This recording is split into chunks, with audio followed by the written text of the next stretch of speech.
ሰላም ጤና ይስጥልን። የተወደዳችሁ የምናለሽ መቲ ፕሮግራማችን ተከታታዮች እነሆ የዛሬ ምናለሽ መቲ ፕሮግራም አሁን ጀምሯል። እንግዲህ ዛሬ ሰኞ መጋቢት 8 2017 ዓ.ም ነው በኢትዮጵያን ቀን አቆጣጠር። እኔ መታሰቢያ ቀጸላ ከይድነቃቸው ከበደ ጋራ በጋራ መጥቻለሁ። ይድነቃቸው ከበደ የፖለቲካ አናሊስት እንዲሁም አክቲቪስትና ጋዜጠኛ ነው። ሰኞ ከሱ ጋራ እንደዚሁ በተለያዩ ሀሳቦች ላይ ውይይት እናደርጋለን። የህወሓት ጉዳይ በኢትዮጵያ በደቡብ ኢትዮጵያ እንደዚሁ ወረርሽኝ ገብቶ ብዙ ከብቶችን አደጋ ላይ ጥሏል። የሞቱም ብዙ አሉ። ከብቶቻቸውን ያጡ ሰዎች ያነሱትን ጥያቄዎች ይዘን መተናል። በቃሊቲ እስር ቤት እስረኞች ተሰብስበው ተመርጠው ወስዶ በተለይ የአማራ እስረኞች ላይ ከፍተኛ የሆነ ጉዳትና ድብደባ ተፈጽሞባቸዋል። እነሱን መረጃዎች ይዘን መተናል። አብራችን ቆዩ።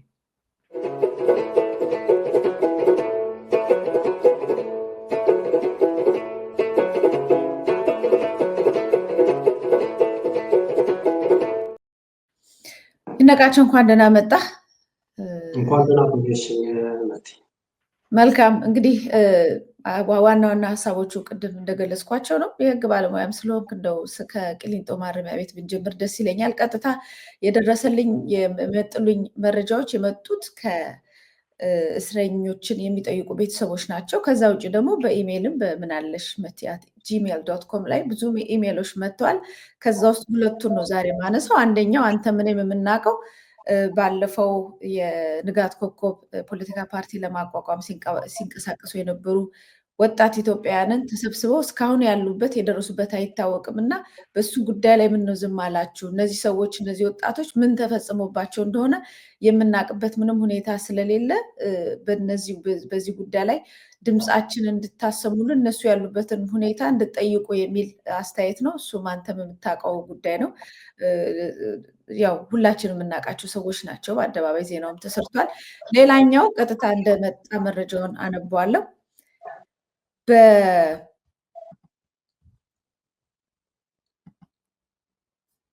ቀጥታ ወደ መልዕክቱ አልፋለሁ። በቂሊንጦ ማረሚያ ቤት ዞን 1 የሚገኙ የአማራ እስረኞች በቀን 7 ወር 2017 ቅዳሜ ማለት ነው ዓመተ ምህረት ከጠዋቱ 12 ሰዓት ጠዋት ሁሉንም እስረኞች ለቆጠራ ብለው ከየማደሪያቸው ክፍላቸው ካስወጡ በኋላ በሽብር ተከሰው የታሰሩ የአማራ ተወላጆችን ብቻ በመለየት በአጠናና በዱላ እየደበደቡ አብዛኞቹ እስረኞች ከፍተኛ ጉዳት የደረሰባቸው ሲሆን በርካታ የአማራ ተወላጅ እስረኞች በካቴና አስረው እያዳፉና እያንገላቱ ወዳልታወቀ ቦታ የተወሰዱ ሲሆን እስካሁን ድረስ አልተመለሱም። ያሉበትም ሁኔታ ምን አይነት እንደሆነ አይታወቅም።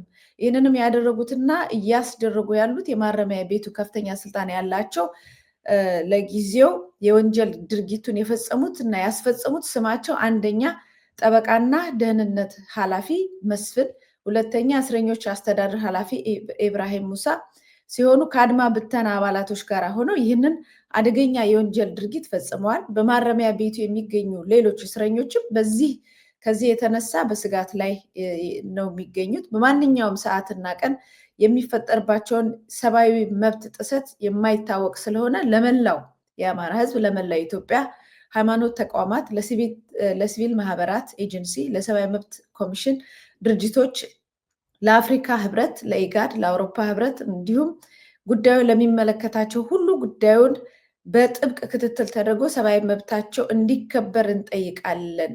በቂሊንጦ ማረሚያ ቤት የሚገኙ እስረኞች መልእክት ነው የሚል መልእክት ደርሶናል። እንግዲህ ስማቸው የተጠቀሱት ግለሰቦች እንደመጣልን መረጃው ነው እንትን ያለው ቬሪፋይ አላረግንም። በእርግጥ በዛኛው በኩል ምንድን የሆነው የሚለውን መረጃ ሊሰጥንም የሚችልም የለም። ሁልጊዜ በህግ ጥላ ስር ያሉ እስረኞች ምንም አይነት ሊደርስባቸው እንጂ እነሱ ሊያደርሱት የሚችል ነገር እንደሌለ ይታወቃል። በህግ ከለላ ስር ናቸው። በወታደር ተከበው ነው ያሉት። ምንም ነገር ሊያደርጉ የማይችሉበት ሁኔታ ስለሆነ ክስ ማቅረብ፣ አቤቱታ ማቅረብ ነው እንጂ እነሱ ይሄን አደረጉ የሚል ነገር ሊመጣ እንደማይችል ይገመታል። እንደዛም ሆኖ ሊጠይቁ የሄዱ ቤተሰቦች አትገቡም ተብለው እስከ ቀኑ 5 ሰዓት አካባቢ ከተንገላቱ በኋላ የተወሰኑት ለመግባት ችሏል። ሌሎቹ ቅድም እንደተገለጸው የት እንዳሉ አይታወቅም ተብሏል። ይሄ እንግዲህ ቅዳሜ ዕለት የተከሰተ ስለሆነ በትናንትናው ዕለት የሆነውን አናውቅም። ዛሬም ሰኞ ጠዋት የሆነውን ነገር አዲስ ነገር ምንም አልደረሰንም። ስለዚህ አዲስ ነገር እስክንሰማ ይሄ ነው ማለት ነው ያለው ሁኔታ። ከዚህ ቀደም አንተም ኢትዮጵያ እያለ እስር ቤት እንደውም አብረን እንሄድ ነበረ። እስር ቤት ያሉ ታራሚዎችን እየሄድን ወይም የፖለቲካ የህሊና እስረኞችን ሄደን እንጠይቃለን። ያለው ነገር ያው አንዳንዴ ፍተሻው በጣም የሚገርም ነው። አንዳንዴ ማያያዙም ከባድም አለ፣ መካከለኛም አለ፣ ደህና ማያያዝ ላይ ያሉ ሁኔታዎች አሉ። ተለይተው የሚመቱ ተለይተው የሚገለሉ እንዳሉም እናውቃለን። ከዚህ የተነሳ በየጊዜው እየሄደ ያሉበትን ሁኔታ የሚከታተል መታሰራቸው መንግስት በፈለገበት ጊዜ ጠርጎ ሰብስበው ከየመንገዱ አግቶ የወሰዳቸው ሁሉ ፍርድ ሁሉ ሳይፈረድባቸው ወይም ፍርድ ቤት ሁሉ ክስ ሳይመሰረትባቸው በተለያዩ ዲቴንሽን ሴንተሮች ዋጋ እየከፈሉ ያሉ ኢትዮጵያኖች አሉ። ከዚህ በፊትም እንደዚሁ ኮምቦልቻ አካባቢ ያሉ 890 ኢትዮጵያውያን አማራ ምሁራን፣ መምህራን፣ ሐኪሞች ሳይቀሩ እስኪረዳኝ ዜና ወጥቶ እስኪባል ድረስ ዝም ተብሎ ብዙ መከራ ከደረሰባቸውና በሽታ ገብቶ እየገደላቸው ስለነበረ በተለያየ መረጃ ወጥቶ ወዲያው ነው እንዲወጡ የተደረጉት ማለት ነው። ስለዚህ ዝም ከተባለ የሚችሉትን ያህል የማጥፋትና የመግደል ከፍተኛ ጉዳት የማድረስ ነገር ይታያል እና ይህንን ዜና እንዴት ታየዋለህ? የሚመለከተው አካል እየሄደ በእነዚህ በዜጎቻችን ላይ በየጊዜው ሄዶ ያንን ነገር የማይከታተል ከሆነ በየእስር ቤቱ ያሉ ኢትዮጵያኖች በየመታገቻው ያሉ ኢትዮጵያኖች ከፍተኛ አደጋ ላይ መሆናቸውን የሚያሳይ አይደለም ወይ?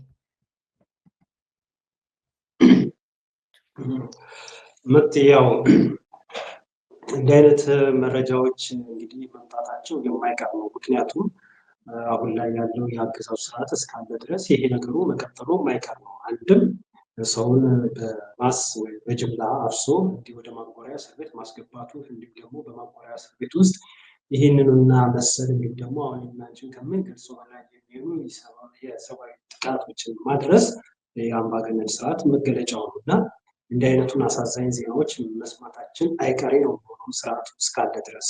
ለዚህ ቅድሚያና ልናስቀድመው መሆን መቻል ያለበትን ይህን ስርዓትን በአግባቡና በልኩ በማጋለጥ መፍትሄ እንዲያገኝ ላይ ነው ዋናው ትኩረት መሆን መቻል ያለበት። ያ እንዳለ ሆኖ ግን እንዲህ አይነቱ የሰብአዊ ጥቃቶች በሚደርሱበት ወቅት ደግሞ ወደ ህዝብ እንዲደርሱ የሚመለከተው አካል ደግሞ መረጃው ተደራሽ እንዲሆን የማድረግ ደግሞ የሚዲያውም ኃላፊነት ነው። የሰብአዊ ተቋማት የጉዳይ ያገባናል የሚሉ ደግሞ በዚህ ነገር ላይ መረባረብ አንደኛው መፍትሄ ነው የሚሆነው። ከዚህ አንጻር አሁን ላይ በተለይ በቃሊቲ፣ በቅሊንጦ፣ በአዋሽ አርባ በተለያዩ የአገዛዙ ስርዓት የማጎሪያ እስር ቤቶች ውስጥ አሁን እኔና አንቺ እያወራን ባለንበት ሰዓት ብዙ የህሊናና የፖለቲካ እስረኞች ስቃይና መከራ እያዩ ነው ያሉት። በተለይ ተለይተው በማንነታቸው በአሁኑ ሰዓት ላይ እንግዲህ እንደምናስብ ማንም እንደሚያውቀው እንደሚያየው አማራው እንግዲህ እየደረሰበት ያለው መጠነ ሰፊ ጥቃት አለ። እየደረሰበት ያለው መንግስታዊ ጥቃት ይህንን ከመከላከል አንጻር እየተደረገ ያለ ዘርፈ ብዙ ትግሎች አሉ። በሰላማዊ መንገድም በትጥቅ ነው ማለት ነው። ይህንን ነገር በልኩና በአግባቡ መመልከት ያቃተው ያገዛዙ ስርዓት አለኝ የሚሏቸውን አማራጮች በሙሉ እየተጠቀመ ነው ያለው። ይህም የሚያደርገው ምንድነው? በሰላማዊ መንገድ አብዛኞቹ በማረሚያ ቤት ያሉት በፖለቲካ ተሳትፎ የምናውቃቸው ነው። በሀገር ውስጥ በህጋዊ መንገድ የፖለቲካ ፓርቲ ተቋቁሞ የሚንቀሳቀሱ ጋዜጠኞች፣ አክቲቪስቶች ሙያዊ ስራቸውን የሚወጡ የነበሩ ናቸው። እነዚህም አብሮ አስገብቶ እዛ ጋር ለሚደርስበት ሽንፈት በቀል ነው በእነኝህ ወንድሞችና እህቶቻችን ላይ እያከናወነ ያለው ስርዓቱ። ከዚህ አንጻር እስር ቤት ውስጥ አሁን እኔና አንቺ ከምንገልጸው እየደረሰ ካለው መረጃ በላይ በእስር ቤት ውስጥ ብዙዎች እየተሰቃዩ ነው የሚገኙት። ስለዚህ ስለነሱ ድምፅ መሆን መናገር ወደሚመለከተው አካል እንዲደርስ ማድረግ ተገቢ ነው የሚሆነው። ይህ በእንዲህ እንዳለ ግን አሁን ሌላውና አስቸጋሪ መሰለሽ መት ቀደም ብሎ አንቺ እንደገለጽሽው በፊት በነበረው የአገዛዝ ስርዓት ላይ ይህን የመሰሉ ግፎች አይፈጸሙ ማለት አይደለም፣ ይፈጸሙ ነበረ። ሆኖም ግን ይብዛም ይነስም ከነ ችግሩ ጭምር ያሉ የሰብአዊ መብት ተቆርቋሪ ተቋማት፣ ጋዜጠኞች፣ የተለያዩ አካላቶች ነበሩ ይህንን ነገር ወደ ህዝብ እንዲደርስ እንዲጋለጥ የማድረግ ሞራላዊ ሌላም ግዴታቸውን ይወጡ የነበሩ። በግልም በሚዲያም ተቋማት በተለያየ መልኩ ነበር። አሁን ላይ ግን ያገዛዙ ስርዓት እጅግ አምባገነናዊ ከመሆኑ አንጻር እያደረሰ ያለው በደል ገፍቶ ከመምጣቱ አንጻር አብዛኛው እስር ቤት ነው። የተቀረው ደግሞ በሚዲያው በሰብአዊ ተቋማት ድርጅት በምን ተሰደው ነው ያለው። እንደው አስታውሰሽ ከሆነ ከዚህ ከአንድ ሳምንት ከሁለት ሳምንት በፊት ወደ 4 የሚሆኑ በሰብአዊ ተቋማት ላይ ሲሰሩ የነበሩ በሀገር ውስጥ ያሉ ድርጅቶች በጅምላ እንዲዘጉ ተደርጎ ነበር። ለምን ይሄ ሆነ የሚል አቤቱታ ሲቀርብ ያገዛው ስርዓት ደግሞ ፈቅጃለሁና ወደ ስራችሁ ግቡ እየተባለ ነው። አየሽ፣ የሰብአዊ ተቋማት እንዲየተዋከቡ ያሉት። ስለነዚህ በደለኞች ማን አቤት ይበል? ሌላ ጊዜ እንደዚህ አይነት ካለ ልምድ የምነግርሽ ነገር በእስር ቤትም ካለ ልምድ ግን ደግሞ ከእስር ቤትም ውጭ በሙያ ወዬ እንዲህ አይነት በደሎች ሲደርሱ አንደኛው ስራውን ወደ አደባባይ ወደ ሚዲያ ከሚያቀርቡ ሰዎች አንዱ እኔ ነኝ። ፍርድ ቤት ያሉ ሂደቶችን ሁሉ እከታተል ነበር። ፍርድ ቤት ውስጥ አንደኛው ይቀርብ የነበረው መፍትሄ የሚመሰለሽ በህሊናና በፖለቲካ እስረኞች እንዲህ አይነት አቤቱታ ሲቀርብ ፍርድ ቤቱ ይህንን በገለልተኛ ወገን ይጣራልኝ፣ ከዛ በግፍ ከሚደርስባቸው ወገኖችና በጠበቆቻቸው አማካኝነት እንደ ገለልተኛ ተቋማት ተቆጥረው ሄዶ ጎብኝተው ሪፖርታቸውን ያቅርቡ የሚባሉት የሰብአዊ መብት ተቋማቶች ናቸው። አንደኛው የሰመጉ የኢትዮጵያ የሰብአዊ መብት ኮሚሽን ነው። ሌሎች ያሉ ድርጅቶች አሉ። እነዚህ ሪፖርታቸውን እንዲያቀርቡ ይጠየቃል። ከዛ ፍርድ ቤቱ ያንን ግራና ቀኝ አይቶ ትዕዛዞችን የሚሰጡ የደረሰ የሰብአዊ ቀውስ አለ፣ ይሄ ነገር ይስተካከል፣ ይሄ ነገር ይበል የሚል ነበር። እንደገና ፍርድ ቤቱ ያለውን የችሎቱን ሂደት ይህን አይነቱ ህገወጥ ተግባርን ለህዝብ በማቅረብ ደግሞ ሚዲያዎች የራሳቸውን ሚዲያ ያጫወቱ ነበር። የነዚህ ሁሉ መስተጋብርና አንድነት ወደ አደባባይ መውጣቱ አምባገነናዊ ስርዓቱ የሚያደርሰው በደልን ባያስቀረው መጠኑን ይቀንስ ነበር። አሁን ግን የሁሉ ነገር ጠፋ፣ የሁሉ ነገር ቀረ። ሰፊው ነገር ለነሱ ከዚህ አንጻር እየደረሰ ያለ ግፍ አለ። የሚዲያ ተቋማት የሉ፣ ይህንን ነገር አቤት የሚሉ የሰብአዊ ተቋማት የሉ። ቤተሰቦች ራሱ በቅጡና በአግባቡ ሄዶ እንዲጠይቃቸው አይደረግም። ቀደም ብሎሽ አንቺ እንደገለጽሽ ሁሉ በእስረኛ መጠየቂያ ሰዓት ሁሉ ሰዓቱ ተከብሮ እንዲጠየቁ አይደረግም። አስቀድሞ እንደዚህ አይነት በደል ሊፈጸም ቀደም ብሎ በአንድም ይሁን በሌላ መንገድ ተልካሻ ምክንያት በመፍጠር የማረሚያ ቤቶች አስተዳደሮች ምን ያደርጋሉ? እስረኛ እንዳይጠይቅ ክልከላ ወይም የተለየ ምክንያቶችን ይፈጥራሉ። ጽዳት ነው፣ ሕክምና ነው ሊመስል የሚችል ምክንያት ለአደባባይ ያውራል። ጠያቂ ወደ ውስጥ ገብቶ እንዳይጠይቅ ያደርጋል። በዛን መሀል ነው እንግዲህ እንደዚህ አይነት ጥፋቶችን የሚፈጸሙ። ጥፋቱን ከፈጸሙ በኋላ ደግሞ በአጭር ቀናት ጊዜያት ውስጥ ደግሞ ለህዝብ አደባባይ እንዲወጣ ደግሞ ለተከታታይ ቀናት ያደረሱት ድብደባ፣ አካላዊ ሌላውም ነገር ደግሞ እንዳይጋለጥባቸው እስር ቤቱ ድጋሚ በሌላ እስረኛ ቤተሰብ እንዳይጠየቅም ክልከላም ይፈጽማል። በዚህ መልኩ እየሄደ ነው ያለው እና የሚፈጸሙ የሰብአዊ ቀውሶች ቀደም ብዬ እንደገለጽኩልሽ በእጅጉ አለ። ስርዓቱ እስካለ ድረስ ስርዓቱ እስከቀጠለ ድረስ ይሄ ነገሩ መቀጠሉ የማይቀር መሆን ያለበት እንዲህ አይነቱ አምባገነናዊ ስርዓት መፍትሄ የሚያስገኘው ነገር ላይ በርትቶ መሳተፉና እዛ ላይ አስተዋጽኦ ማድረጉ የተሻለ። እንዲህ አይነቱ ደግሞ ጥሰቶችን ደግሞ የኛ ጉልበትና ኃይል ደግሞ ሚዲያ እና እንዲህ በሚዲያ ደግሞ የሚመለከተው አካል እንዲሰማ አቤቴ ማለት ኃላፊነት ነው። ልክ ነው። በጣም ያስፈራል። የሚጮሁ አካላትን ከዚህ በፊት ይህ ነገር የሚያጋለጡ አካላት ራሳቸው ሲታሰሩ ዝም ማለት ነገር ለመላው ህዝብ የሚጮህለት አይኖርም ማለት ነው እና አንተ ጋሽ መስፍን ጋር ነፍሳቸውን ይማረው እና ቅርብ ነበርክና ጋሽ መስፍንም የሉም ዛሬ የሰመጉ በዚህ ሁኔታ ተሳዶ ከሀገር እስኪወጣ ይህን ሁሉ መከራ እስኪደርስበት እና ሙሉ በሙሉ ከዛ ሁሉ ዘመን ፈታኝ አገልግሎት በኋላ እና አብይ አህመድ ዘጉት፣ አከሸፉት፣ ሰበሩት፣ ሰዎቹን ሁሉ አሰደዷቸው፣ በጣም አንገላቷቸው እና በጣም የሚገርም ታሪክ ነው የተከሰተው በዚህ ዘመን ማለት ነው። የኢትዮጵያ ሰማያዊ ኮሚሽን የተሻለ ነገር እየሰራ ነበር የመጣው። አሁን ደግሞ ያለበትን ሁኔታ የምናውቀው ነው። በተለይ የተቀመጠው ሰው ለዚህ ሁኔታ ላይ ሙሉ በሙሉ እሱንም ለማክሸፍ የመጣ ስለሆነ ያው ምንም አዲስ ነገር አትጠብቅም። ከዛ ውጭ ያሉት ደግሞ ጋዜጠኞች ናቸው። በየጊዜው እየሰረሰሩ ያለውን ነገር የሚያወጣው ጋዜጠኛ ነው። ጋዜጠኛውን ደግሞ ራሱን እንኳን መከላከል በማይችልበት ሁኔታ በየመንገዱ ነገነት አስማማው ከሱፐር ማርኬት እኮ በመኪና ተጭነው እንደ ዕቃ ነው እኮ ተጭነው እየተደበደቡ የተወሰዱት እና ሲጀመር ጋዜጠኛ በወንጀል በፍትሐብሔር ነው የሚከሰሰው። በዚህ ላይ ደግሞ ወንጀለኝነት ወይም ጥፋቱ እስኪረጋገጥ ድረስ ሳይታሰር ይከራከር የሚል ሕግ ነበር። እሱ ነገር ተቀይሯል ወይስ አሁንም አለ? ይቅርታ መቲ ማን ላይ ድገሚ፣ ድምፁ ትንሽ ተቆራርጦ ነበር። ጋዜጠኛ ይሄ ጋዜጠኛው አንደኛ በፍትሐ ብሔር ነው ሊከሰስ የሚገባው፣ ሁለተኛ ሳይታሰር ከውጭ መከራከር ነበረበት እንደ ህጉ ከሆነ ማለት ነው። አሁን እሱን ጥሰው እንደ ልብ እያገቱ እየወሰዱ እያፈኑ እያስቀመጧቸው፣ በዚህም ላይ ደግሞ እንዳይወጡም ብዙ አይነት አካላዊም ስነ ልቦናዊም ጥቃት እየደረሰባቸው ነው ጋዜጠኞቹ። ይሄንን እንኳን ተው የሚል አካል የለም ወይ? እሱስ ነገር ተሻሽሏል? እንደ ይሄንንስ የጠየቀ አካል ይኖር ይሆን? ምን ይሻሻላል?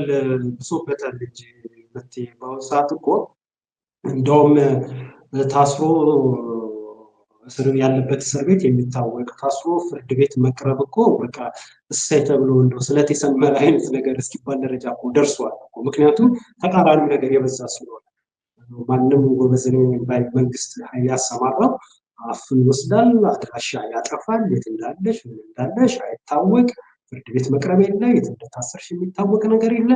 በተሰወረሽበት ቦታ ላይ ደግሞ የሚደርስብሽ በደልና ሰቆቃ ደግሞ ራሱ በደል የሚደርስበትና እግዚአብሔርና በደል አድራሾቹ ናቸው የሚያውቁት። የበዛው ይሄ ነው። ከዚህ ያለፈ ሲል ደግሞ አሁን ምን ነገር አለ? ሌላው ደግሞ ህጉን ተከትሎ ለምሳሌ ከሚዲያ ጋር ተገናኝቶ ያለ ነገር በፍርድ ቤት ያለው ክርክር፣ እኔም ሀገር ቤት በነበርኩበት ሰዓት እኔም ራሱ ፍርድ ቤት በጠበቆች ያደርጉት ከነበረው ክርክር እኮ በአዋጁና በህጉ አግባብ መሰረት እየሄደ አይደለም ነበር ክርክሩ። ግን ይሄ ሰሚ የለውም፣ ሰሚ አካል የለውም። የሆነ ታፔላ ይለጠፋል። ከጸረ ሰላም ኃይሎች በተለይ አሁን ከቅርብ ጊዜ ባለፉት 1 ዓመት ከ6 ወር 2 ዓመት ያመጡት ነገር ምንድን ነው? አማራ ክልል ከሚንቀሳቀሱ ጽንፈኛ ኃይል ጋራ በመተባበር መረጃ በማሰራጨት በህቡ ስራዎችን በመስራት ከተሰጠው የሚዲያ ፍቃድና የሙያ ተሳትፎ ውጪ ሲንቀሳቀስ አገኘን የሚል ነው። ምን አገኛችሁ? ምንስ ማስረጃ አላችሁ ይባል? ምንም የለም። ይህንን ግን ምክንያት በማድረግ ስቃይና መከራ ያሳያሉ። ይህንን ማድረግ በራሱ ባሉት በህግ ማዕቀፎች ደግሞ እንዴት መስተናገድ እንዳለበት በግልጽ የተቀመጠ። በአጠቃላይ አዋጁን ህጉን ተጣጥፎ መሳሪያ ስር ገብቷል። ማንም የሚያየው አካል የለም። ጠበቆቻችንም ያንን ይዘው ሲወጡ እዛ ላይ የተሰየሙት ዳኞች ሁሉ በህጉ አግባብ ለመዳኘትና ለማየት ያላቸው ፍላጎት እምብዛም ነው። ሰበብ አስባብ ምክንያት መፍጠር ነው እና የለም። ከዛውም በተጨማሪ ደግሞ አሁን እንዳልሽው ደግሞ ትዝብት ውስጥ የሚጥለው አረ ይሄ ነገር እንዴት ሆነ ወዴትስ ነው እየሄደ ያለው ብለን እንዳይጠየቅ ቅድም ያልኩሽ ነገር ዋናው ነገር በዋነኝነት ይታወቁ የነበሩ የሰብአዊ መብት ተቋማቶች ነበሩ። በዋነኝነት ደግሞ ይሄ ጉዳይ ሲከታተሉ የነበሩ ሚዲያዎችና ጋዜጠኞች ሀገር ቤት ውስጥ ነበሩ። ከነበሩት አብዛኛው ጋዜጠኞች ውስጥ በአሁኑ ሰዓት ላይ ቃሊቲና ቂሊንጦ ማረሚያ ቤት ነው። የተቀረው ደግሞ ተሰዶ ወጥቷል። አሁን ሀገር ቤት ያለው የመደበኛ የጋዜጠኝነት ሙያው ስራ የሚያከናውን እንጂ በዜጎች ሰብአዊና ዲሞክራሲ መብቶች ላይ የሚደረጉ ጥሰቶችን በማጋለጥ ግራና ቀኝ ጠይቆ ሐቀኛ የሆነ መረጃ ሙያን መሰረት ያደረገ ለህዝብ ማቅረብ ላይ አንድ ጥራልኝ ብትይ አንድም የለበት። ይሄ ድፍረትም አይደለም ምንም አይደለም። በሰፊው መነጋገር እንችላለን። መኖርም አይችልም።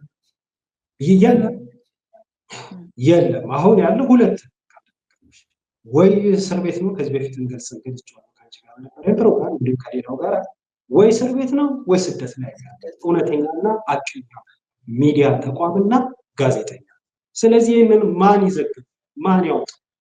እሺ ጋዜጠኛው ሲሆን የሰብአዊ ተቋማት ቅድም እኮ ብለን ትልልቅ አሉ የሚባል አሁን ያለው አገዛዝ ስርዓት ከመምጣቱ እድሜ በ4 እና በ5 እጥፍ የሚቀር 30 28 ዓመት 10 ምናምን ዓመት የቆዩ የሚዲያ የሰብአዊ መብት ተቋማት ከዛም በኋላ የተመሰረቱ በስራዎቻቸው እጅግ የተመሰገኑ የሚደርሱ ሰብአዊ ጥሰት ከፖለቲካ ወገንተኝነት በጸዳ መልኩ እያንዳንዱን የሚደርስ የሰብአዊ ጥሰት መንግስትን ብቻ እኮ አይደለም እነዚህ ተቋማቶች የሚገርምሽ በሌላውም አካል የሚፈጸም ነገር ካለ የእርምት እርምጃ ሊወሰድ ጭምር እያሉ ሌላውንም ትችትና ሀሳብ ያቀርቡ የነበሩ ተቋማቶች እነዚህ ሁሉ በጅምላ አጭዱ ዘጋ። እንዴት ሲባል ያው ከፈተ። ሲከፍት ደግሞ አሁን የከፈተበት አግባብ ምንድን ነው? አብዛኛው የድርጅቱ ሰራተኞች ስጋት ውስጥ ነው ያሉት። የተቀሩት ያሉበትን አካባቢ አጥፍተዋል፣ ሰውረዋል። እየደረሰባቸው ካለ ተስፋ አሁን ተከፈቱ ከተባሉት ምን ያህል ነው አዲስ አበባ ላይ ቢሮአቸውን ከፍቶ በሰላም እየገቡና እየወጡ ያሉት? ይሄ ሁሉ ነገር ጥርቅም ብሎ በተዘጋበት እንደው ለጥያቄሽ መልስ እንዲሆን ማንስ ወጥቶ አቤት ቢል እኛስ እንጠብቃለን? ይህንን መጠበቅ እንጃ አጓጉል የሆነ የዋነት ጭምር ነው። ያው አንድን ሀገር ማዳከም ከፈለክ ወይም ሀገሪቷ በተለያየ የሰብአዊ መብት ጉዳይ ላይ አዎንታ የሆነ ተጽዕኖ የሚፈጠርባት ዜጋ የሚመከርባት መሀል ላይ ሆኖ የሚያስታርቅ ህዝብንም መንግስትንም ተቋማትን የሚያስታርቅ ሚዛን የሚይዝ አካል እንዳይኖራት ካልፈለክ በስተቀር እንደዚህ አይነት ተቋማትን አዘጋም። ሰርቻለሁ፣ እንትን ገንብቻለሁ፣ ለኢትዮጵያ በጣም ኢትዮጵያን ወዳታለሁ፣ እያለቀስኩ ነው ስለ ኢትዮጵያ የምናገረው፣ ይኸው ለህዝቡ መዝናኛ ሰርቻለሁ የሚል አንድ መንግስት በሰብአዊ መብቶች ጉዳይ ላይ የህዝብን የግለሰብን የህዝብን የቡድንን መብት ሊያስከብር የሚችሉ ተቋማትን መዝጋት ምን ያህል አምባገነንነት መሆን ብቻ ሳይሆን አገሪቷን የወንበዴዎች ዋሻ ለማድረግ የሚንቀሳቀስ አካል ነው። በዚህም የተነሳ በሁሉም ዘርፍ ላይ ጥቃት ኢትዮጵያ ውስጥ ያለ የሚቆም የሚጠይቅ ኧረ ተው የሚል እንኳን አካል የለም እና በጣም የሚገርመው ይሄ ደግሞ በዋናኝነት የሚሆነው ተሳዳጅና አሳዳጅ ብቻ ይቀራል ማለት ነው። ጉልበት የሌለው ተሳዳጅ ይሆናል። ጉልበት ያለው አሳዳጅ የሆነ እንደው ተው የሚል ምንም መሀል የሌለ ፍትህ የሌለባት ሀገር ለማድረግ ነው። የፈለገ በወርቅ ብትገነባት ሀገሪቷን ፍትህ ከሌለባት በጣም አደገኛ ነው። በጣም የተቆጣው ፍትህ ያጣው አንድ ቀን ያፈርሳታል። ራሱን ደግሞ አባራሪውም መልሶ ተባራሪ የሚሆንበት ጊዜ አለ። በቀልን እየቆጠርክ ብቻ ደም እያፈሰስክ መሄድ ነው እንጂ ምንም ነገር በጊዜ ካልቆመ ማለት ነው። ጥቃቶች፣ በደሎች በጊዜ ካልቆሙ በጣም አደገኛ ናቸው እና እንደ ልቡ ማጥቃት ስለፈለገ መንግስት ህዝቡን እንደ ልቡ ባሪያ አድርጎ መግዛት ስለፈለገ እነዚህን ተቋማቶች ዘጋቸው። ከዙ ጋራ ነው የምቆመው፣ ህዝቡ ያለኝን ነው የምሰማው ቢል ኖረው እንደዚህ ኢንዲፔንደንትሊ ለብቻቸው ሆነው ነገርን ሶስተኛ ወገን ሆነው መሀል ሆነው የሚያዩት ተቋማትን መዝጋት የለበትም። ይሄኛው አንደኛው የአምባገነንነት ገጽታ ነው። ከዛ ውጭ በጣም የሚገርም ነገር እንደፈለገ ይሄ የወንበዴው መንግስት እንደፈለገ እንደሚያደርግ የምታውቀው እኮ ከወሰደ በኋላ ካገተ በኋላ ቅድም ያልኩን ህጎች ጠቅላላ ሽሮ ከቤታቸው ወስዶ ከዛ አስሮ ያለ ክስ ብዙ ጊዜ ከቀጣ በኋላ ከዛ በኋላ ክስ መስርቶ ለክሱ በየጊዜው ምክንያት እየፈለገ ምስክሮች አልቀረቡልኝም ምናምን እያለ በእድሜያቸው ላይ በህይወታቸው ላይ አመት እየጨመረ ቀናትን እየጨመረ በህመማቸው ላይ ህመም እየጨመረ ካቆየ በኋላ በቅርቡ ሰምተ ሊሆን ይችላል በነ የሰብአዊ መብት ተሟጋች እና ጋዜጠኛ መስከረም አበራ ላይ በነ ጎበዜ ሲሳይ በመሳሰሉት ትላልቆቹ ሁሉ ሳይቀር መምህራን ዩኒቨርሲቲ መምህራኖች ላይ ጭምር ከከሚሴ የተሰባሰቡ ኦነግ ሸኔ አባላትን አምጥቶ አስመስክሮባቸዋል። ካስመሰከረባቸው በኋላ እነሱም ያው በቋንቋ ያውም እየተተረጎመላቸው ነው፣ እየተተረጎመ ነው፣ በአማርኛ አይደለም እና በአማርኛ ካልተናገሩ እነዚህ ሰዎች የሚያደርጉትን ነገርስ በምን አወቁት? ምንስ ሊያደርጉ ከሚሴ እነዚህ ሰዎች ሄዱ? መስከረም ልታደርግ ከሚሴ ሄደች። ከዛስ በኋላ መንግስቱ ሰብስቦ ወደ ካምፕ ያስቀመጠን ተዋጊዎች ነን አሉ። ከጫካ መንግስት ሰብስቦ ወደ ካምፕ ውስጥ አስቀምጧቸው ተቀብሏቸው አሰልጥኗቸው መጥተው እኛ እነዚህን ሰዎች የሚናገሩት ነገርና ስለ ሰዎቹ ምንም የሰማይና የምድር ልዩነት ነው።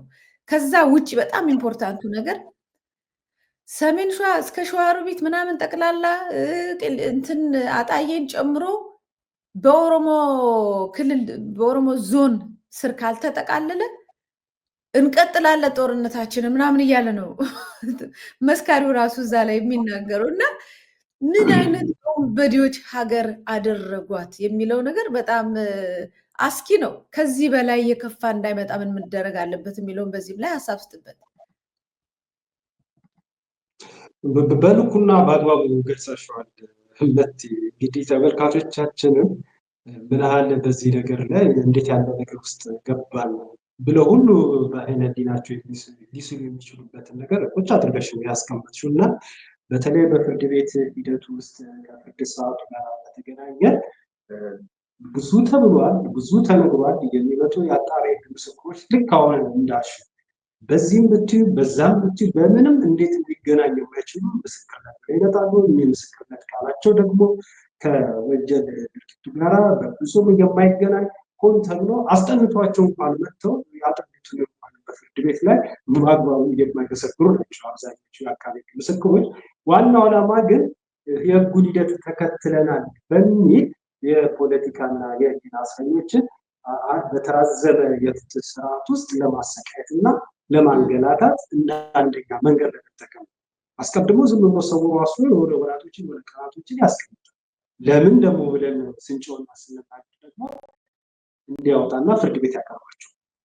ከከሚሴ በዩ ከዛ በዩ ከዚህ ላይ ለቃቅሞ አምጥቶ አስተምቶ በአንዴ 70 እና 80 ምስክር ጠራው ይላል። እነሱ እስኪሰሙልኝ ብሎ የሀገር ጊዜ ይፈጃል። ከዚያ ሁሉ ሂደት ይሄዳል። ምስክር ተብሎ የመጡት በፍርድ ቤቱ ውስጥ ሆነሽ እኮ ብትሰሚ እኮ ሌላ ጊዜ እስከ ፍርድ ቤት ገጠመኞቻችን ብለን ያየናቸው እውነቶች ምን ይመስላሉ ብለን ለተመልካቾቻችን ልናጋራ እንችላለን። የሚሰጡት ምስክርነት በፍርድ ቤት ውስጥ የሚያደርጉት እንቅስቃሴ ስታይና ስትረጂ በቃ የእውነቴን ነው የምልሽ ስርዓቱ ምን አለ ቀሽም እንደሆነች ያሳይሻል። አናቃቸውም ያሉም አሉ። ከብዙ ዓመት በኋላ መጥቶ ተሳክቶ እንትን ረኛ አናቃ የኛ የደረሰብን ጉዳይ እነሱ ከታሰሩት በኋላ ነው ብለውም በአደባባይ ተናግረዋል። ግን አልተፈቱም ሰዎቹ። አሁንም እንበልሽ ነው ያ ነገር እስኪሰማ ድረስ ያስራል፣ ያሰቃል።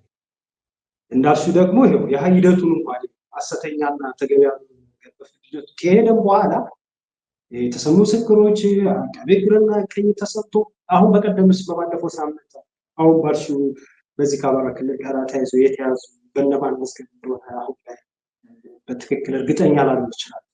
ፍርድ ቤቱ ምንድን ነው ያለው? ዳኞቹ የያዝነው ዶሴ የተዘበራረቀብን አይነት ዶሴ ሌላ ተለዋጭ ሰጥቶ መዝገብ ማለት ነው ይታሽ የፍርድ ቤት መዝገብ ዓመት ከምናምን በላይ እስር ቤት እየተሰቃየ ያለ እስረኛ አለ።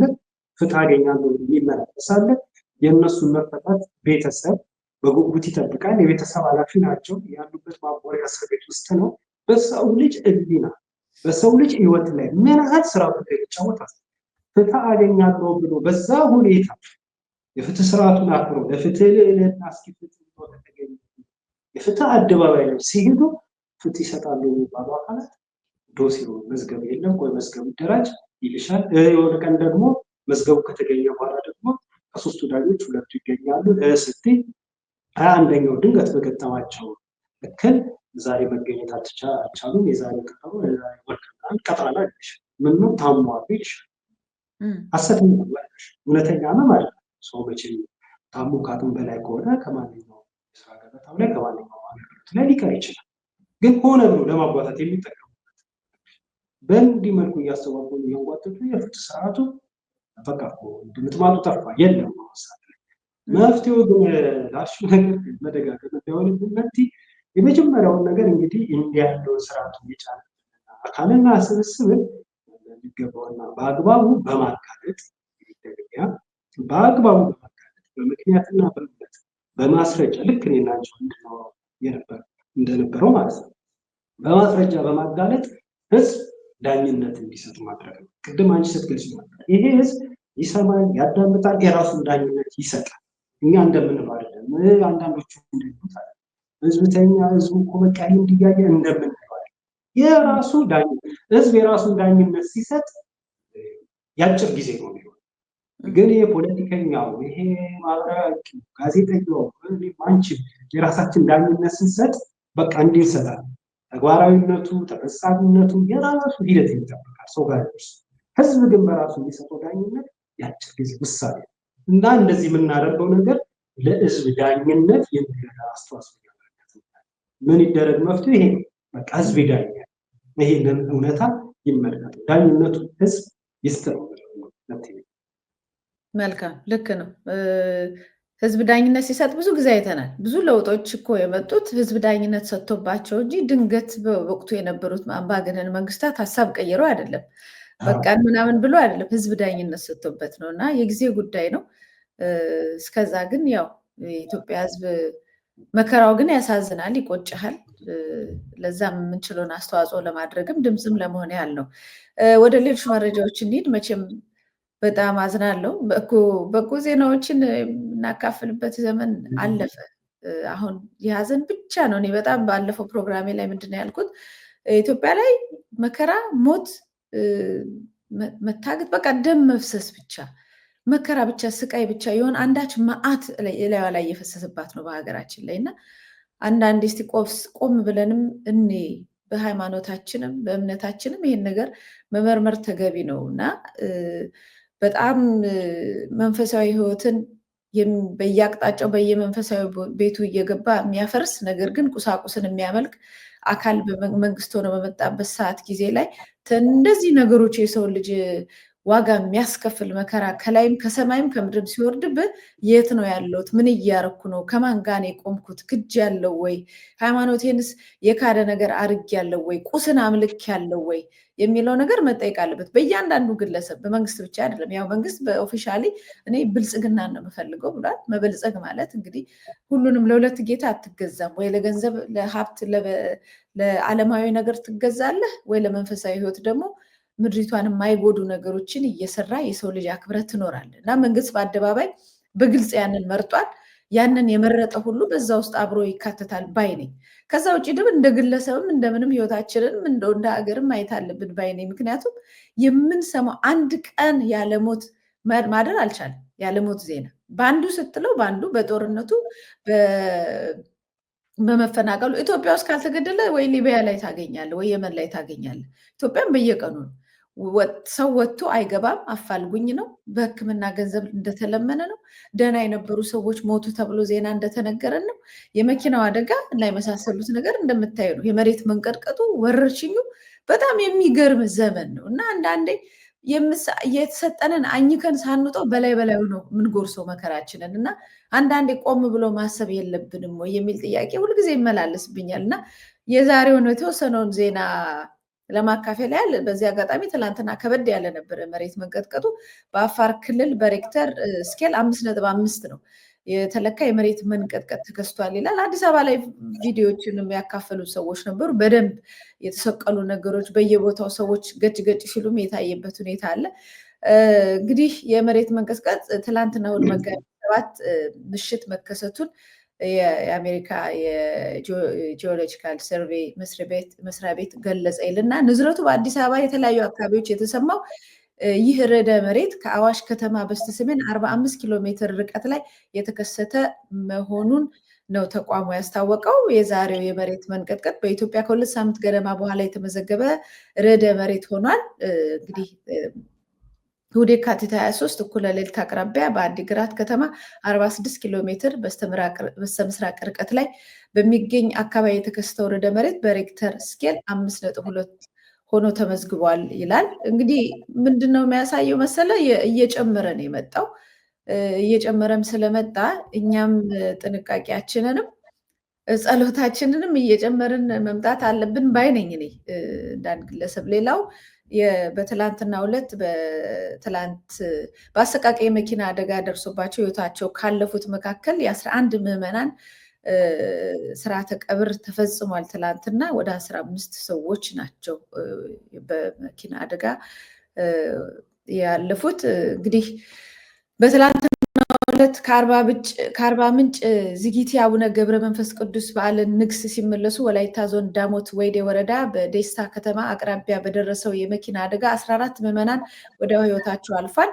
ከባድ ጉዳት ደርሶባቸው ኦቶና ሆስፒታል በሕክምና ላይ ከነበሩት 1 ሰዎች ደግሞ 4ቱ ህይወታቸው ማለፉን ቴክቫህ ለኢትዮጵያ ከዞኑ ፖሊስ የደረሰው መረጃ ያሳያል ይላል። እንግዲህ አሁን 4 ሰዎች ተጨምረዋል ማለት ነው። እኔ 15 የሚለውን ነው በአንዳንድ ዜናዎች ያየነው። እዚህ ጋር 14 ወዲያውኑ ከዛ 4 18 ሆኗል ማለት ነው። በአጠቃላይ ሟቾች ቁጥር ይሄ መረጃ እስከተዘጋጀበት ጊዜ ድረስ 18 ሆኗል። ትላንትና ማለት ነው። የ11ዱ ስርዓተ ቀብር በሻሸመኔ ከተማ ተፈጽሟል።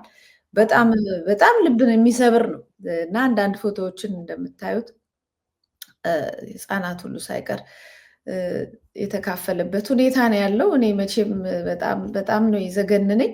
ይሄ ብቻ አይደለም። አሁን እኮ በቀደምም እንደዚሁ ወደ አፋር የሚሄድ ኳስ ተጫዋቾች እና ጋዜጠኞችን ይዞ ሄደው መኪና እንደዚሁ አደጋ ደርሶበት ተወዳጁ ጋዜጠኛ ኑሪ እንደዚሁ ህይወቱ በዛች ቅጽበት አለ የተባለ ሰው የለም እንዲባል ሆኗል እና በየጊዜው በጣም በተለይ መኪና አደጋው ያው ወጥቶ መግባት በጸሎት ነው እንደምታውቁት እና በጣም አደገኛ ነው።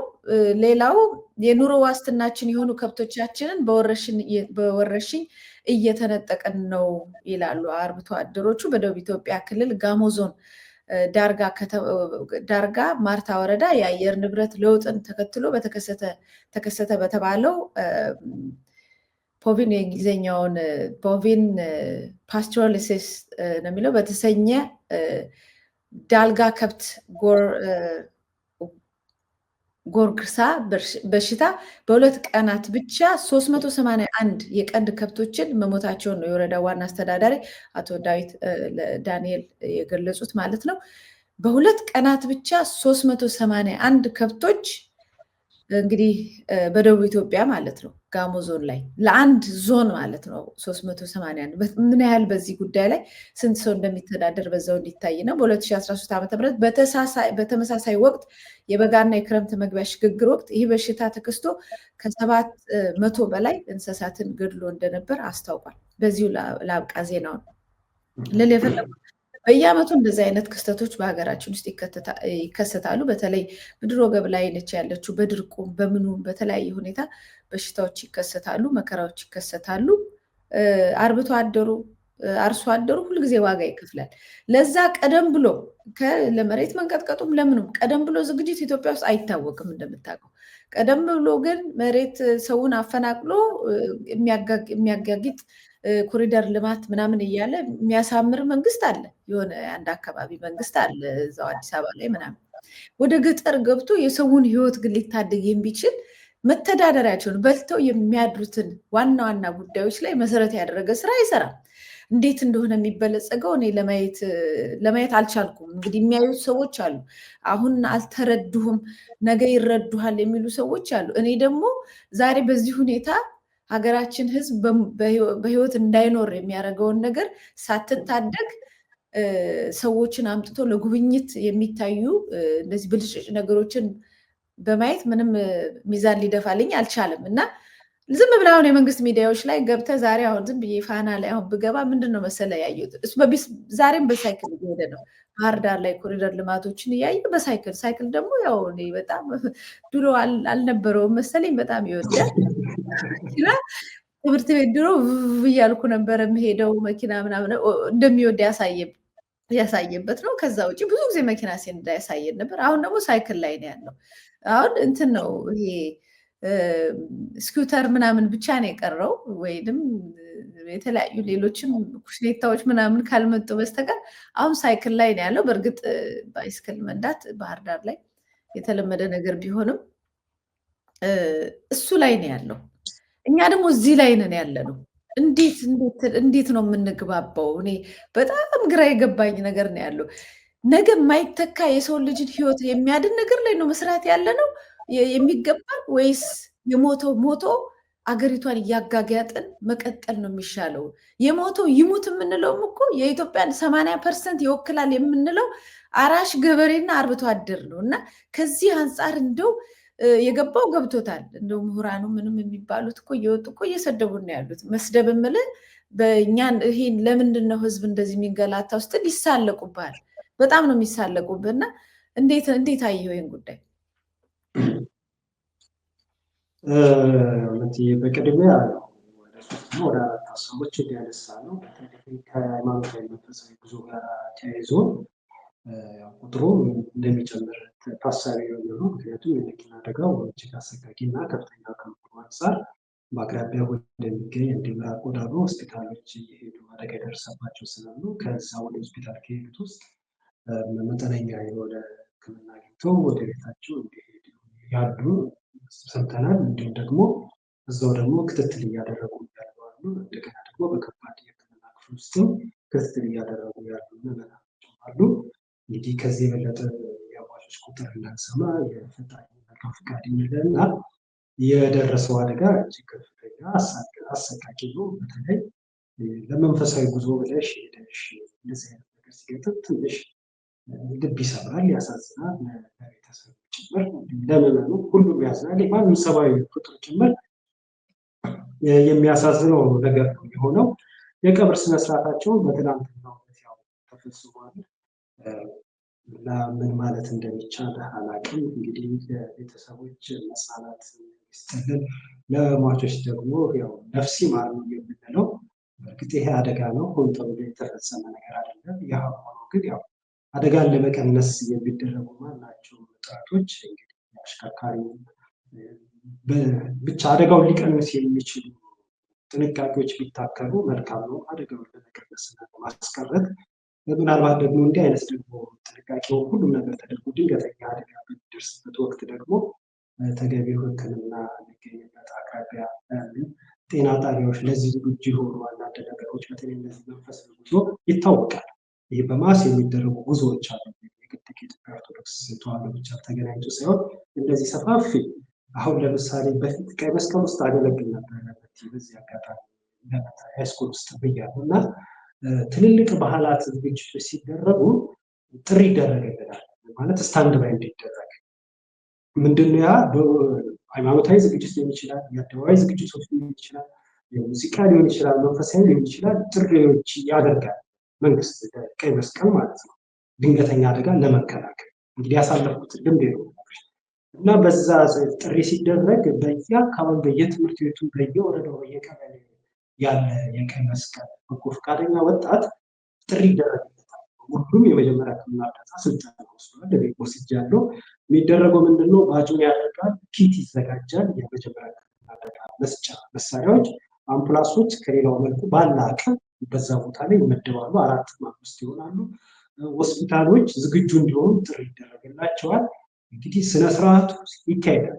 የሚፈጠረው ድንገተኛ አደጋ አይታወቅም እና የሆነ ነገር ቢፈጠር ተብሎ አደጋውን ለመቀነስ ለማቃለል ነው ይሄ የሚደረገው ዝግጅት እና እንዲህ አይነት መንፈሳዊ እንዲህ አይነት ዝግጅቶች እንዲህ አይነት ሰፋፊ ጉዞዎች በሚደረጉበት ያ ቦታ በነገሮች ላይ በተለይ በላይ እንደዚህ አይነት ችግር የሚፈጠርበት አካባቢ እና ቅድመ ጥንቃቄ ቢደረግ እንዲህ አይነት ነገር ደግሞ ሲከሰት ደግሞ ቶሎ አደጋውን ሊያቀል የሚችሉ ነገሮች በቤተክርስቲያን በአካባቢ ባለው ማህበረሰብ ምዕመኑ ቢፈጠር የተሻለ ነው። መንግስት በዚህ ነገር ላይ መፍትሄ ያበጅ ለማለት ዋናውና ትልቁም ነገር መቼ መፍትሄ ሰጠና ይህንን ነገር የምንጨምርለት የሚል ሀሳብ ያለኝና ከምንም በላይ እንግዲህ ያው በድጋሚ ላለው ለሞቱት ነፍሳቸው ይማር፣ ላሉት ለቤተሰብ በዚህ ጉዳት ለደረሰባቸው ደግሞ እግዚአብሔር መጽናናትን ይስጥልን። ከአደጋው ጋር በተገናኘ ሌላው ያነሳሽው ነገር ምንድን ነው? የመሬት መንቀጥቀጡን በተመለከተ ነው። እንግዲህ አንድ ወቅት እንደ ቀልድ ይቀለድበት ነበር። እዚህ አጋጣሚ ጥቁም የማለት ፈልጋለሁ። በተለይ በሶሻል ሚዲያው በምናምን በለው እንደ ቀልድ እንደማሾፍ ተጀምሮ ነበር። አንድ ሰው እየተጋገለ የበዛ ሁኔታው በደንብ ሲንስሰው ሲያደርግ ሲመጣ እግዚአብሔር ሆይ አላህ ሆይ ፈጣሪ ሆይ ወደ ማለት ሰው እየመጣ ነው። በዛው ልክ ደግሞ መንግስት ይህንን ነገር በአግባቡ ተረድቶ የሚመጣውን ችግር ተገንዝቦ ጥንቃቄ እየወሰደ ነው ወይ የሚለው ሌላው ጥያቄ ነው። እንደው መረጃው ካለሽ አላውቅም። እንዲህ ነገሩ ሲበዛና እኔን ጨምሮ ብዙ ሰዎች አረ መንግስት ይሄ ነገር ዝም የሚባል አይደለም፣ ይዞ የሚመጣው ውድመት ቀላል አይደለም። መጀመሪያ አካባቢ ላይ ከወጥቶ አይ ብዙም እኮ ለአደጋ የሚያጋልጥ አይደለም የሚል ኮመንት ሁሉ ተሰጥቷል በአንድ ወቅት ማለት ነው። ይህንን ያሉት ደግሞ የሚገርምሽ ነገር እሱን ላወራ ነበረ። በአዲስ አበባ ዩኒቨርሲቲ በዚህ ጉዳይ ላይ ጥናት ያደርጋሉ የሚባሉ ባለሙያ ናቸው ይህንን ወጥተው ያሉት እና በመንግስት ሚዲያ መገናኛ ብዙኃን ግን እኚህ ሰውዬ ሙያው መሰረት ነው አለቆቻቸውን ያዘዟቸውና እነሱ ካስደሰተ እንግዲህ መንግስት መሬት መንቀጥቀጡን አያመጣም። አየሽ ካለባቸው ስጋት ካለባቸው ፍርሃት እኚህ ባለሙያ ተነስተው መንግስት ያመጣው መስሏቸው መሬት መንቀጥቀጡ መንግስትን ለማዳን የሚበት ርቀቱ ምንም አያመጣም ተረጋጉ ምናምን ሲሉ ነበር። እንግዲህ የአድርባይነቱ ጥግ የምሁራን አድርባይነት እስከዚህ ድረስ ነው። የአገዛዙ ስርዓት መሪዎችና ሹመኞች ካድሬዎች በእኚህ ሰው ያባባሉ ሁሉ ሳይገረሙና ሳይስቁ የቀሩ ሁሉ አይመስለኝም። እንዲህ ነው እንዲህ ምናምን ብለው እጃቸውን አፋቸውን ያጭኑ የሳቁባቸው ሁሉ ይመስለኛል። በመንግስት የመገናኛ ብዙኃን እኚህ ባለሙያ ከዛ በኋላ ግን እያል ከ2 ነጥብ ከ3 ነጥብ ከ4 ነጥብ ከ5 ነጥብ ይሄኛው 5.5 ነው። ከዚህ በፊት 2 ሳምንት እስከ 6.1 ነው 0 ድረስ የደረሰ ተከስቷል። ቁጥሩ እየጨመረ ነው። አረ ይሄ ነገር የሚል አቤቱታ ሲበዛ በምክትል ጠቅላይ ሚኒስትሩ የሚመራ ይመስለኛል የሆነ የዚህ አደጋ ዝግጁነትና ተቆጣጣሪ የሚል የሆነ ስያሜ ሰጥቶት ኮሚቴ ተቋቁሞ ነበር። ጫነውና ለምን ይሄ ነገር አረ የሚል ሲበዛ ማለት ነው።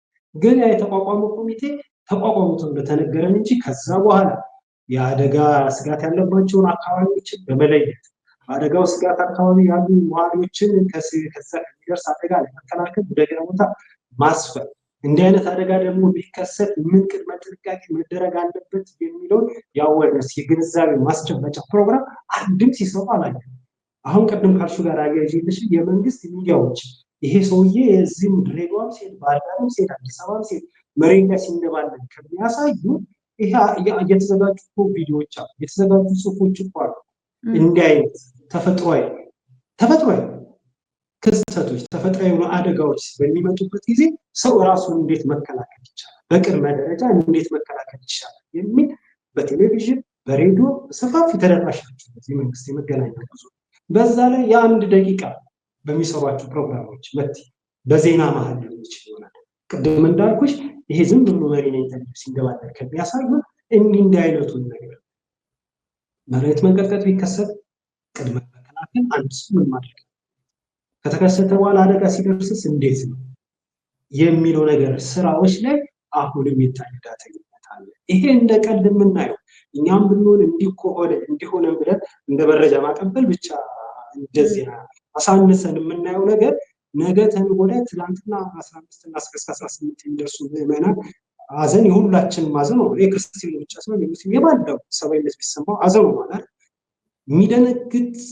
የሚያስደነግጥ የሰዎች ቁጥር ሞት ልንሰማ እንችላለን። ሟርተኛው እኛ አይደለም ያንን ነገር በመሻት አይደለም እየተናገርኩት የቀረበ ሪፖርት አለ። የመጀመሪያ አካባቢ ስለ መሬት መንሸራተት ደቡብ አካባቢ መሬት መንሸራተት እንደዚህ ትዝ ይልህ እንደሆነ በጣም ብዙ ሰዎች ተጎድተዋል ነበር። እዛን ጊዜ ባለሙያዎች ወጥተው እኛ ገና ከ5 ዓመት በፊት ሪፖርት አቅርበናል፣ ብዙ መረጃዎችን አዘጋጅተን ጥናት አጥንተን አስገብተናል፣ ይሄ ነገር እንደሚከሰትም ተናግረናል። ኢትዮጵያ ካላት ከመሬት አቀማመጥ አንጻር ወደ አሁን በደንብ አላስታወስኩም ወደ 80 ነው 70 ሳይሆን አይቀርም ተመሳሳይ ችግሮች እና ሌሎችም ይከሰታሉ ብለው ተንብየዋል። እና አሁን አንተ ያልከው ነገር ዝም ብሎ አይደለም፣ እነሱም በሳይንቲፊክሊ አጥንተውት ይሆናል ብሎ ያሉት ነው የሆነው። አሁን የቸገረን ነገር ይህንን ነገር እንደው ጉዳይ ነው ብሎ የሚይዝ መንግስት ማጣት ነው። እሱን እኮ ነው እኔም እያልኩት ያለሁት ጉዳይ ተብሎ ሊያዝ ይገባል ነው ያቀረብኩት ያለው ሀሳብ። ይህን ፕሮግራም የሚከታተሉ ተመልካቾቻችን ለአደጋው አስረጅነቱ ሌናቸው ትንሽ ርቀናል። በአደጋው ስፍራ ያለቁ ሰዎች እንኳን ስለ አደጋው መጠኑ ስለ አደጋው አስከፊነቱ የኔናቸው ማብራሪያ ባያስፈልጋቸው አሁን ይሄ ጉዳይ የሚለው አካል ዝም ማለት የኛ ኃላፊነት ነው። እንደ ይሄንን ነገር ማሰማት ስራችን ይሁን። ስለዚህ መሆንም ያለበት ይሄ ነው። የመንግስት አሁን ወደ መፍትሄው ነው መጣለሽ እንጂ አደጋው ትንተን ያደረገው በዚህ ዙሪያ ላይ ያጠናውት ጥናት የለም ባለሙያ አይደለም። ግን እየመጣ ያለው አደጋ ቁጥሩ እየጨመረ በ15 ቀን በሳምንት በሁለት ቀን ምናምን ልዩነት እያየን ተጋላጭነቱ ብዙ አሳሳቢ ደረጃ እየደረሰ ነው። ስለዚህ የዚህ አካባቢ ሳይንቲፊክ እውቀት ያላቸው ባለሙያዎች የሚሉት አለ ያስቀምጡት መረጃዎችና ማስረጃዎች አሉ። አንቺ ቅድም ስትገልጪው የነበረው ነገር ማለት ቀጠናዎቹ የስጋት ቀጠናዎቹ ተለይልን በዛ አካባቢ ላይ ያለ ሰብአዊ ፍጡር ሊደርስበት የሚችለውን አደጋ ለመቀነስ ወደ አንድ ስፍራ የሚካለሉበት ሁኔታ ይሄ እንኳን ያ አካባቢ ከተጠበቀ በኋላ አናውቅም። ተፈጥሮ አፋር ላይ ያለው አዲስ አበባ ላይ ትግራይ ላይ ለነገሩ ትግራይ ላይ ተሰምቷል፣ አማራ ክልል ተሰምቷል፣ አዲስ አበባ ተሰምቷል፣ አፋር ምስራቅ ኢትዮጵያ ክልል ተሰምቷል፣ አጎራባች ኦሮሚያ ክልል ተሰምቷል። የት ነው የቀረው? ይገባል። ነገ ተነገ ወዲያ የት ቦታ ንዝረቱ በተለይ ብዙ ሰዎች ባለሙያዎች የሚሉት ምንድነው ከ4.5 ጀምሮ ያሉ ንዝረቶች በሙሉ መጠንና ደረጃቸው ይለይ እንጂ የሚያደርሳቸው ጉዳቶች አሁን 6 ድረስ ደርሳል። 7 8 ሲል ከባድ የሆነ ሀዘን ሰዎች ያንን ሊያቀልልን የሚችል ቅድመ ጥንቃቄ ይደረግ። በመንግስት የመገናኛ ብዙሃን የቅድመ ጥንቃቄ ትምህርቶች ይሰጡ። ይሄ ነገር ይደረግ። ይሄንን ደግሞ ዳተኝነቱን እያሳያል የመንግስት አካል እንደ ህዝብ ያው ህዝብን ጠላት የፈረጅም አይነት ነገር ነው የሚመስል። እንግዲህ አስተዳድራለሁ የሚለው ህዝብ እንዲህ አይነት ሰቆቃ ውስጥ እያለ ሌላ አይነት መብራቱ ምናምን ከሚያብለጨልጭ እንዲህ አይነቱ ነገር ላይ ትኩረት ይሰጥ ነው። እንግዲህ ከመሬት መንቀጥቀጥ ወይ ንዝረት አደጋው ጋር በተያያዘ ሌላው የኮረርሽኝና በተለይ ከጋሞቶች በሽታ ጋር የተያያዘው ቅድም ያቀረብሽው በደቡብ ክልል በጋሞ የሆነው ነገር ባለፈው ሳምንት ጀምሮ እጅግ አሳሳቢ ሆኗል። ተዛማችነት አለው ይሄ በሽታ በአካባቢው ያሉ ገበሬዎች አርብቶ አደሮች ይሄ ነገሩ በእጅጉ አሳስቧቸዋል። መረጃው በጣም የሚገርምሽ ነገር በመንግስት የመገናኛ ብዙሃን ተቋም በፌደራል ደረጃ ያሉ መገናኛ መንግስት ተቋማት በሰፊው ሽፋን ሊሰጡት አልፈለገም። ይሄ የክልሉ የጋሞ የመገናኛ ብዙሃን የዛ አካባቢ ያለ የወረዳ ኮሚኒኬሽን ያወጣው መረጃ ልብ አድርጊ። ይሄን መረጃ ታሳቢ አድርጎ የመንግስት ትልልቅ ዮፋና በኢትዮጵያ ቴሌቪዥን በኢትዮጵያ ሬዲዮ ትልልቅ የመንግስት የህዝብ ተቋማት የሆኑ ሚዲያዎች ይህንን ተደራሽ ለማድረግ እና የመፍትሄ ሀሳብ እንዲመጣ አቤት የማለቱ ነገር ላይ እየታየ አይደለም። አየሽ የመዋቅሩ የአገዛዙ ስርዓት አደገኛ ዳተኝነት ህዝብን ጠልና በቃ ህዝብ ምን ጉዳዩ ያለ ግን ከመሬት መንቀጥቀጡ ጋር ያሳየሽ ነገር ልባል። አሁን ደግሞ በከብት አቅም በእንስሳ አቅም እንግዲህ እሱ ባይፈጥረው በሽታው እንዲህ የሆነ ነው ብሎ ሽፋን ሰጥቶ የሚጠበቀው ይሄ በሕክምና መለወጥ ማሻሻል የሚቻል ይህንን ማድረግ አልተቻለም። በጋማ ከብቶች ላይ የሚደርሰው የወረርሽኝ በሽታ ሳይሆን እንዲሁም ደግሞ በባህር ዳርና በተለያዩ በኢትዮጵያ አካባቢዎች በጋምቤላ በአፋር የኮሌራ ወረርሽኝ በባርኪ ኮሌራ ወረርሽኝ በሽታ አለ። የጋማ ከብት እንስሳቶች በተዛማጅ በሽታ እየተጠቁ እየሞቱ ነው ያሉት። ሰው በኮሌራ በሽታ ጉዳት ላይ እየወደቀ ለመብላት እየተደረገ ያለው እንግዲህ ቅድም በጋሽ ያችን ተዋር በሻ አስቀምጠሻል እንዳለመታደሉ ነው ይወድሽ። አሁን ወደ 50 ምናምን አካባቢ ደቂቃ ቆይታ አድርገናል። ከመጀመሪያ ቁጥር 1 ሰከንድ ደቂቃ እስከ 50ኛው አሳዛኝ ነገሮች ነው። አልታደለም። አሳዛኝ ነገሮች ነው። ለዚህ ሁሉ መንስኤ ግን ይኸው የምናቀርበው በማስረጃ በምክንያት አሁን ላይ ያለው የአገዛዙ ስርዓት። ይሄንን ስል ወረርሽኙን ያገዛዙ ስርዓት ሆኖ ፈጠረ ይላል። የመሬት መንቀጥቀጡን ሆን ብሎ አመጣው አይደለም ይላል። በሽታውንም እንደዛው አመጣው ይላል። ይሄንን ነገር ግን የመቀነስና የመከላከል ላይ የምናየው አንዳችን እንቅስቃሴ የለም። እንቅስቃሴው ምንድነው? ድሮን ማምረት ነው። እንቅስቃሴው ምንድነው? ተተኳሽ ጥይት ማምረት ነው። እነዚህ ደግሞ የተመረቱ የተባሉት ነገሮች ለውጭ ገበያ ቀረቡ ምናምን እሱ ዘበት ነው። ከዚህ በፊትም አውርተናል። በቀረው የውጭ ገበያ የተገኘው ገንዘብ እስኪ አሁን ለምንለው ለበሽታ መከላከል መድኃኒት የዋለ ገንዘብ አለ። እንደነዚህ ለጋማ ከብቶች የሚጠፉ እንስሶች የዋለ የእንስሶች መድኃኒት ላይ ውሏል አልዋለም። እነዚህ መሳሪያዎች በዋነኝነት ይዋሉ ያሉትና እንዲህ ታይታ የበዛበት የሚዲያ ሽፋን እንዲህ በሰፊው ጋጋታ የምናይበት ምንድን የራስን ዜጋ ለማጥፋት ቤት ውስጥ የተቀመጡ ጎጆ ውስጥ የተጠለሉ ጡት እያጠባች ያለች እናት፣ ነፍሰ ጡር፣ ሽማግሌ፣ በአጥንትና በደም ያልጠነከሩ ህጻናቶች በአንድ ቤት ውስጥ በሆኑበት ድሮን መጥቶ የሚያወድም ክስም የሚያደርግ የሚያቃጥል የሚያጠፋ የራስ ዜጋ የሚያወድም ነገር ላይ መንግስት እየበረታ ያለ። አረ ይሄ ነገር ተው ደግሞ ስትይ ቅድም አንቺ ነሽ የልጅነት አእምሮት ይሆነን ያላቀው ኢትዮጵያ ውስጥ ያለ ልጅ ሬስ ሳይንደባለል ብስክሌት ሳይክል ሞተር ሳይክል በእኔ ጊዜ ስኩሌታ ለሳይክል ያልደረሰ ቶሎ ማግኘት ከሌለ ካንተ ካላለ እኮ ስኩሌታ አለች ብትሽከረከር እሱን ገጥመን ሁሉ እንጫወት ነበረ ብስክሌት ላይ ለመድረስ ማለት ነው። ምክንያቱም በአቅራቢያችን አናገኝም። ሌላ ቦታ ሄደን ተከራይተን በሳት እኔ እንግዲህ እንደ ልጅ ከዛ ከፍ ስንል ስቱዲዮ ዙሪያ አንዳንድ ቦታዎች አሉ ሄደን ሳይክል ማለት ሞተር ሳይክል ማለት ሶስት እግሩንም እዛ ደረጃ እስክንደርስና ትንሽ ከቤተሰብ እንዲያክል ሳንቲም እስክናገኝ ድረስ ደሞልንና እስኩሌታና በጅና እዛ ሰፈር ለጥቅ ያለ አስፋልት እያለን እንጫወት ነበር። ይሄ ልጅነት ጊዜ ነው። ይሄ ኤሌመንተሪ ጊዜ ነው። ሃይስኩል ላይ አላደረኩት። በከፍተኛ ትምህርት ተቋም ውስጥ ይሄን አላደረኩት። ይሄ አእምሮቴ ወጥቷል። ያ የባርቶፍ የልጅነት የማንም የልጅነት ታሪክ አሁን ያህመድ እንግዲህ የልጅነት ታሪኩ አሁን እየጀመረ እንደሆነ ያላቀ ሲሽከረከር ነው የምናየው። ህልም ያዘውም ይመስለኛል፣ ግን የሚጠቅመው አይመስለኝም። ምናልባት ነገ ተነገ ወዲያ ይሄ እኮ የሚያደርገው ነገር እኮ ከቀልቡ የሆነ ሰውዬ ወይም መካሪዎቹ ደግሞ እንደው ቢነግሩት ሪከርድ የሆነ ነገር ነገ ተነገ ወዲያ እኮ የሚቀመጥ ቪዲዮ ነው፣ ፎቶ ነው፣ ማስረጃ። አንድ የኢትዮጵያ መሪ እንዲህ ሲንደባል ባለፈው ከምክትሉ ጠቅላይ ሚኒስትሩ ላይ ከአንቺ መሰለኝ ፕሮግራም ሲሰራ ኩሻፕማ ስፖርት ነው። አንድ መስኪኖቻችሁ ሰው ባይረት ምን ሳር ላይ ተኝቶ ልክ እንደ ፍቅረኛ የተያየ ምናምን እንዲህ አይነት ነገር ነውርም ጭምር መጥና መጥፎ በእርግጥ ከዚህ የባሰ ሪከርድ አለ። የሚሊዮኖች በጦርነት ምክንያት ያወደማቸው ብዙ ሰዎች ደም ሪከርድ አለ። እንደ ሀገር እያደረሰብን ያለው መጥፎ ሪከርድ አለበት። ቤተክርስቲያን እንደ ችቦ የወደመችበት ምዕመናን የጠፉበት መጥፎ ሪከርድ አለ። በሃይማኖቶች መካከል የፈጠረው መጥፎ ቅርሾ አለ፣ በኦርቶዶክስ በእስልምና።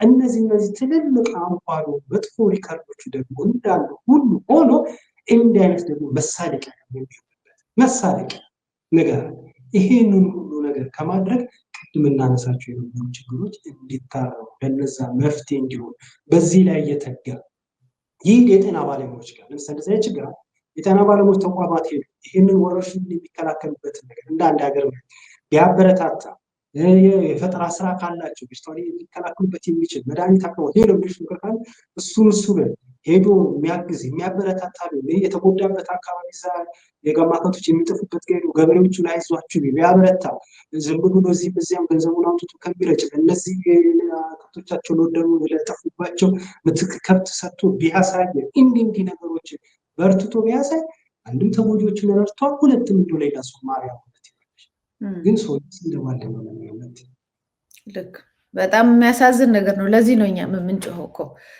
መፍትሄ እኮ ለማምጣት የኢትዮጵያ ሕዝብ እኮ ይተባበራል። ግን አስተዳደር ሲኖረው ሀገሩ የተናበበ ነገር ሲኖር ለዛ እንትን ይላል። ብዙ ነገር እኔ እናንተ መወያየት እንችላለን ይታወቃል። ግን ሰዓት ስለገደበን እንግዲህ ዛሬውን በዚሁ ለመፈጸም ተገደናል። በመጨረሻ ላይ ማጋራት የምፈልገው መረጃ ምንድነው? ጃራ የሚባል ከወልዲያ ወጣ ብሎ ጃራ የሚባል አንድ መጠለያ አለ። እዛ ከወለጋ የተፈናቀሉ አማራ ተወላጆች እዛ ከገቡ ቆይቷል። በየጊዜው አልፎ አልፎ የሚቻለውን ነገር ሰዎች እርዳታ ያደርጋሉ፣ እኛም እንሞክራለን። ግን ያው የተፈናቀሉት ከወለጋ የተፈናቀሉ ሰዎች ተፈናቃይ አይደሉም። ሆምለስ ናቸው፣ ቤት የሌላቸው ስለማይመለሱ ማለት ነው። የሆነ ጊዜ እንትን ብሎ ሲበርድ የሚመለስ እኮ አለ፣ ግን የሚመለሱ አይመስልም። ምክንያቱም አንደኛ ቆዩ፣ ሁለተኛ በጣም ተከፍተው ነው የወጡት። ግማሽ ወገኖቻቸውም እዛ አልቀው ነው የወጡት። ሶስተኛ እዛ እያደጉ ነው ልጆቹ ምኑም እና እዛው አካባቢ በእርዳታ ግን እስከ መቼ ይቀጥላሉ ነው። ዞሮ ዞሮ ግን እዛ ብቻ አይደለም እንደምታውቁት ደብረ ብርሃን፣ ሰሜን ሸዋ ብዙ ቦታዎች አሉ። በወሎ ውስጥ በጣም ብዙ ቦታዎች አሉ፣ ሀይቅን ጨምሮ ማለት ነው። ይሄኛው ግን አንድ ማቀው ወንድም ከዚህ በፊት እንደዚሁ ለፋሲካም ለኢድም እንደዚሁ አሰባስበው በየተራ ይልክ ነበር አሰባስበው እና በአሁኑ ያካፈለኝ ነገር ምንድን ነው? አሁን ለሙስሊሞቹ ማፍጠሪያ እርዳታ አዘጋጅቶ እህል ሲወስድ ወሰደና በሉ በዚህ የምታፈጥሩበትም ያው ኢድን የምታከብሩበት ይሆንና ለፋሲካ ደግሞ እንደገና አሰባስቤ ደግሞ ለክርስቲያኖቹ እመጣለሁ ባለ ጊዜ አይ ይህንማ እኛ ተቀብለን ፋሲካ እስኪደርስ አንጠብቅም። ስለዚህ ይህንን ያለውን አሁኑኑ ለሁሉም ይካፈልልን፣ ከዛ ለፋሲካ ሲመጣ ደግሞ እንደገና እሱን እንካፈላለን እንጂ እኛ ብቻችንን ልንጠቀም አንችልም ብለውት የሄደው ለሙስሊሞች ተብሎ የሄደው ሙሉ በሙሉ ለሁሉም እንዲካፈል ተደርጎ አሁን ደግሞ እንደዚሁ ፋሲካን ደግሞ ምክንያት በማድረግ ደግሞ እንደዚሁ በክርስቲያኖች በፋሲካ ስም ደግሞ ሌላ ይሰበሰባል እና ጃራ ይባላል። ከወልዲያ ትንሽ ወጣ ያለች አካባቢ ነች። መረጃውን ካስፈለገ እዛ አካባቢ የሚያስተባባሪዎችን ሽማግሌዎችን እዛ አካባቢ የሚኖሩትን ሰዎች ኮንታክት ወይም ስልክ ቁጥር መስጠት እችላለሁ። ምናለሽመቲ@gmail.com ላይ ላኩልኝ ለመርዳት የምትፈልጉ ማለት ነው። አሁንም እየተሰበሰበ እንዳለ ለማሳሰብ ያህል ነው።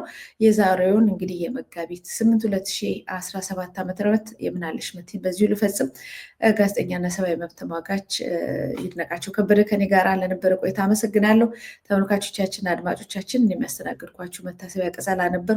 ሀገራችንን ሰላም ያደርግልን። ክፉ ከመስማት በየጊዜው የሞት ዜና፣ የረሃብ ዜና፣ የስደት ዜና ከመስማት ፈጣሪ ይጠብቀን። ሁላችንም ወደምናመልከው አምላክ እግዚኦ እንድንል አደራ እላለሁ። ሰላም ቆዩ።